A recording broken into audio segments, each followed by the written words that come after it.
Mahfud MD resmi ditunjuk sebagai bakal cawapres Ganjar Pranowo hari ini Rabu 18 Oktober 2023. Lama berkiprah di dunia politik, Mahfud memang memiliki segudang pengalaman.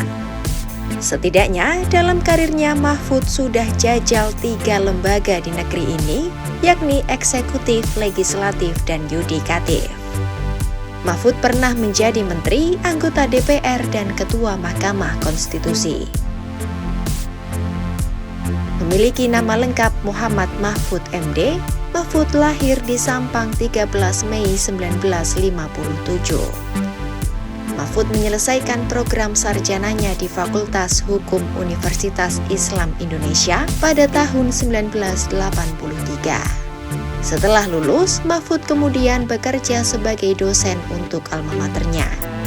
Sembari menjadi dosen, Mahfud melanjutkan kuliah S2 dan S3-nya di UGM. Mahfud lulus dari program pasca sarjana bidang ilmu politik UGM pada 1989. Mahfud kemudian kembali menempuh pendidikan S3 ilmu hukum di UGM di tahun 1993. Di tahun 2000, Mahfud pertama kali menjadi pejabat pemerintah. Saat itu, ia menjabat sebagai Menteri Pertahanan dalam Kabinet Kerja Presiden Abdurrahman Wahid. Tahun 2001, ia kemudian ditunjuk Gus Dur sebagai Menteri Kehakiman dan Hak Asasi Manusia. Setelah menapaki karir sebagai menteri, Mahfud mencoba masuk ke dunia politik. Awalnya, Mahfud tergabung dalam Partai Amanat Nasional.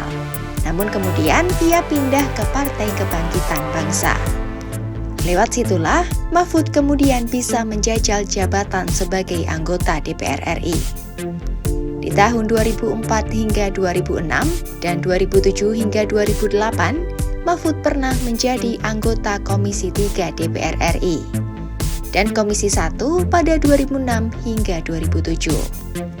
Kemudian pada tahun 2007 hingga 2008, Mahfud menjabat sebagai Wakil Ketua Badan Legislatif DPR RI.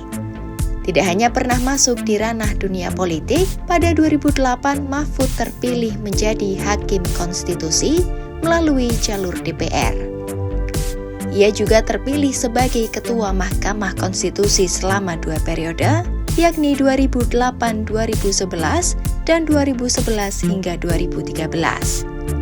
Meski sudah malang melintang sebagai pejabat publik, Mahfud tercatat masih aktif mengajar program S2, S3, serta melakukan bimbingan tesis dan disertasi di sejumlah universitas ternama di tanah air.